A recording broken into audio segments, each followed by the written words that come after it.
The automobile rave of the 1990s was sports cars. Some of the greatest and rarest sports cars were manufactured around that time up to the early 2000s, until luxury cars took over the market. In that period, Japanese automobile manufacturer Mazda had an impressive run with a rollout of formidable sports cars, one of them being the hyped Mazda RX-8. The racing world was in for a surprise when Mazda unveiled the RX-8 with suicide doors. The innovation was weird and added to the hype of the car.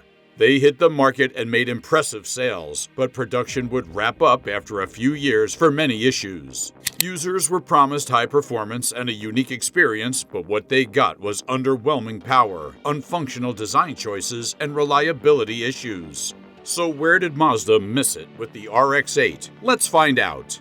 The Mazda RX-8 received a lot of attention because it was long sought after, and it came with a popular Wankel rotary engine and a unique body type. It held a lot of promise, so its performance after its release was really disappointing, especially when you consider the prestige and reputation Mazda had gathered over the years. The hype for the Mazda RX-8 goes all the way back to 1995 when the RX-01 concept car was unveiled. It featured the popular 13B rotary engine with power output of 210 horsepower. At the time, Mazda did not have the financial capability to flood the market with that engine, so other RX versions were created and this design revisited for the RX-8. Mazda's early rotary engines earned a lot of praise for being impressively smooth and efficient, especially considering their size and power output. They were pulling about 100 horsepower from the 1.1-liter engine and a later 1.13-liter, which was pretty respectable at that time. But things really got exciting in 1978 with the debut of the Mazda RX-7, known as the SA. This wasn't just another compact car trying to be everything for everyone. It was a dedicated sports car. It borrowed handling cues from the Datsun Z series and gave the rotary engine a proper stage to show off. Mazda followed up in 1981 with the FB RX-7, the first generation of the RX-7. It wasn't a total makeover, mostly new bumpers, a refreshed interior, and a few tweaks here and there. Underneath, it was still largely the same car, but by 1984, Mazda started offering a fuel-injected version of the 13B rotary engine, and that changed the game. In 1986, they launched the second-generation RX-7 with a full redesign and a bump in power. It had a more modern look and came with independent rear suspension, finally moving away from the solid rear axle of the earlier models. This generation also introduced the Turbo 2 model, which added a turbocharger to the 13B and made enthusiasts everywhere perk up. Mazda had experimented with a turbocharged 12A in Japan during the first generation, but those were rare unicorns. The Turbo 2, on the other hand, was a real option people could actually find and somewhat afford. The RX-7 was becoming more than just a cool car. It was becoming a legend in the making. And then came the third generation, the FD RX-7, the one that stopped being just a car and became a poster on a million bedroom walls. This model brought twin turbos to the rotary engine for the first time and wrapped everything in sleek, curvy styling that still turns heads today. It made it to the movie The Fast and the Furious, where Dominic Toretto helped cement its place in car culture forever.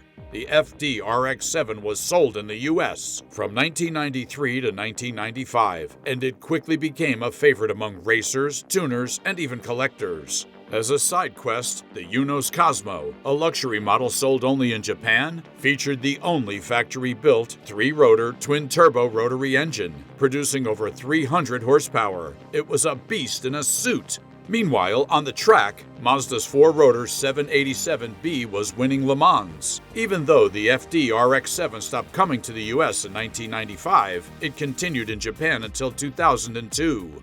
This set the stage, and Mazda then launched the RX-8, which swapped out the twin turbos for a newly designed rotary engine called the Renesis 13B. It had rear hinge doors, room for 4, and was sold from 2004 all the way through 2012. Mazda always prided themselves as masters of doing extraordinary things, but with the RX-8, one wonders if they should have been a little hesitant. Let's talk about the Renesis 13B engine that powered the RX-8, looking at its promises, its reality, and the disappointments. The front-end engine was a 1.3-liter rotary engine with an additional 6-speed manual transmission. This gave it some interesting variation depending on the transmission you chose. That is, you can choose to go automatic or manual. Okay, if you're enjoying this deep dive video into the Mazda RX-8, one of the most overhyped sports cars of the 1990s, and what went wrong with it, then you should hit the subscribe button and leave a like. You won't want to miss any future videos covering legendary sports cars from the 90s and what led to their pitfalls. Okay, back to the Mazda RX-8. Now, if you went for the automatic version, you got a 4-port engine that produced around 180 to 190 horsepower. On the other hand, the manual version offered a more powerful 6-port engine, pushing out around 230 horsepower. It was the most powerful naturally aspirated rotary engine ever put into a production car. With a red line at 9,000 RPM, it delivered a thrilling drive when everything was working properly. It might not have had the low-end torque of other engines, but it more than made up for it at higher revs. That is, it doesn't perform well at low RPMs, so the higher the RPM, the better the performance. Also, the engine suffered from some of the classic issues rotary engines have always had, the overwhelming one being oil consumption. Because of the way rotary engines are built, they need to burn oil to keep the apex seals lubricated. This design feature didn't sit well with modern emission standards and eventually became one of the reasons the RX-8 was discontinued. Apart from the engine, there was the issue with the design.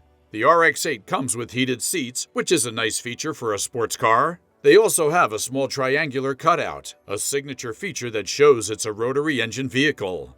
They are so loved that people still swap them into older RX models or even Mazda speed cars, with the triangle in the headrest being a clear giveaway. Finally, the big new feature, the RX-8's rear opening suicide doors. They're pretty unique and not something you see on many cars. There isn't a lot of seat adjustment in the back, but that makes sense since the doors swing open, but not well enough. This earned Mazda quite some criticism because what's the use of innovation if it doesn't work properly? There were complaints that the doors got stuck and that the users had to squeeze to get through them. This feature wasn't favorable to plus-sized users. Although the front seat can be moved up, the struggle was turning away from the model for some users. Overall, the Mazda RX-8 fumbled because of a range of reasons. First, the issue of engine flooding, poor fuel economy, engine longevity issues, oil consumption, and carbon buildup.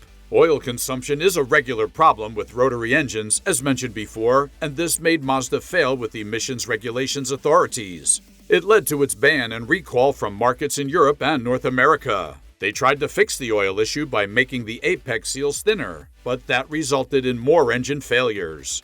The early models had just one oil passage, while later ones were upgraded to 2 for better flow, but it still didn't completely solve the issues. Another problem was the placement of the exhaust ports on the engine's irons rather than on the housings, which made it more susceptible to heat soaking. All of this led to the Renesis engines fumbling its hype.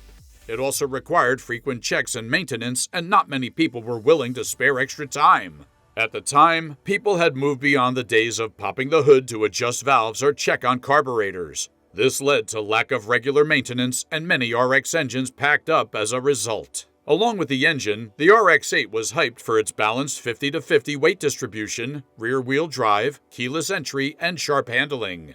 However, the model didn't necessarily live up to the hype. It still left a lot of desires unsatisfied and unfulfilled. Since its debut in 2003, the Mazda RX-8 wore different appearances as different models between 2003 and 2012. The base model offered a choice between a 4-port or 6-port 1.3-liter Renesis rotary engine. Over the next few years, the RX-8 would be tweaked into special editions for special purposes. The Shinka edition in 2005 added a luxury twist with special paint, upscale leather, an upgraded suspension, and some sleek chrome touches. Then came the 40th anniversary edition in 2008, which celebrated 4 decades of Mazda's rotary engine. It stood out with anniversary badges, a special interior trim, and a commemorative plaque, making it a collector's item for fans. For the performance-focused crowd, the RX-8 R3 was released between 2009 and 2011. It was made for driving enthusiasts and came with Recaro sports seats, 19-inch forged wheels, a stiffer suspension, and a more aggressive body kit. However, it was only available with a manual transmission. Finally, the last edition was the Spirit R, and it was released in 2012, but only in Japan. This final edition blended features from earlier high-performance versions and came with Recaro seats, red brake calipers, unique exterior colors, and an overall refined style. Only 1,000 of them were made, making it a fitting and rare tribute to the end of the RX-8's production. Finally, we've seen the ugly downfall of the Mazda RX-8. This is a stellar case of a hero's fall. Being masters of innovation and unconventional designs as they pride themselves to be, Mazda should have known when to retire the rotary engine. Plus, they ignored the people's temperature at the time. When the RX-8 was released, people were always on the moves. Industries were booming and white-collar jobs were all the rave. What people needed was something more reliable. Mazda was great at producing sports cars. It was their forte. So producing a build like the RX-8 with the 4 seats and a spacious trunk was completely ill-advised. If you enjoyed this deep dive into the reasons for the RX-8 downfall, make sure to like, subscribe, and hit the notification bell for more automotive content. Do drop your thoughts or questions about the RX-8 in the comments. We'd love to hear from you. Thanks for watching, and we'll catch you in the next one.